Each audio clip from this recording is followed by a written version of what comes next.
If you want to customize the page layout using CSS, you need to know how the elements are displayed on a web page. So in this lecture, you will see the normal page layout and understand the difference between a block level element and an inline level element. So to illustrate this, I have created a very basic web page. This is an HTML page. Within the body, I have added a couple of elements. As you see here, H1 is a heading element with text main heading. H2 is also a heading element with text second level heading. HTML allows you to add headings from H1 to H6. Okay. Now div is a div element. The text is, this is a div element. P is a paragraph. It is, here is a paragraph within container div. Also added a span element. And the text of the span element is a span. Okay. Then element within the paragraph. Then another span element is added with text, a different span element. Also a third span element is added with text, another span element. And finally, a paragraph is added with text. Here is another paragraph. And I have done a simple styling using CSS. That is, I am displaying the text of the span element in red color. So I have selected the span element and set the value of color property to red. So that is why you are seeing all the span elements text in red color. Here it is a span element. Here also it is a span element up to this. And here also it is another span element. This is the normal layout of a web page. As you see here, some of the elements are displayed on a new line and some of the elements are displayed on the same line.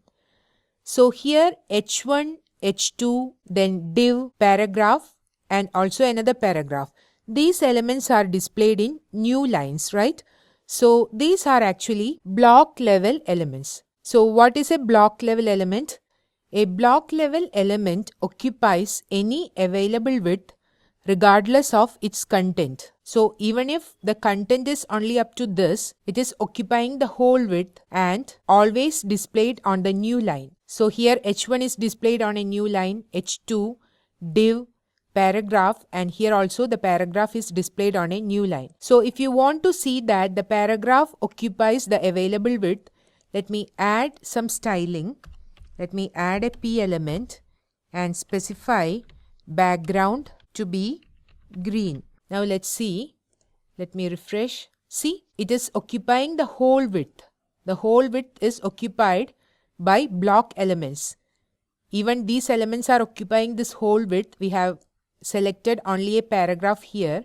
Okay. So block level elements occupy the whole width regardless of its content. Here the content is only up to this, still it is occupying the whole width. On the other hand, inline elements actually occupy only the required width and will be displayed in line with other elements. So as the name indicates, inline elements are displayed in line with other elements and they occupy only the required space for that content. So if I set for span background to be purple, let's see the difference.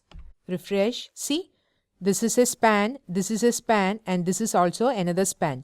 So here this first span is not occupying the available width. That is why another span element is displayed on the same line. So in this lecture we have seen the difference between block level elements and inline elements. The block level elements occupy the available width and displayed on the new line, whereas inline elements occupy only the required width as per the content and will be displayed in line with other elements, or in other words, will be displayed on the same line with other elements. So usually block level elements are used if you want to display larger pieces of content like paragraphs, headings, etc. Whereas inline elements are used if you want to display small pieces of content. Suppose I just remove this background properties. You could see that this text is now displayed in red color.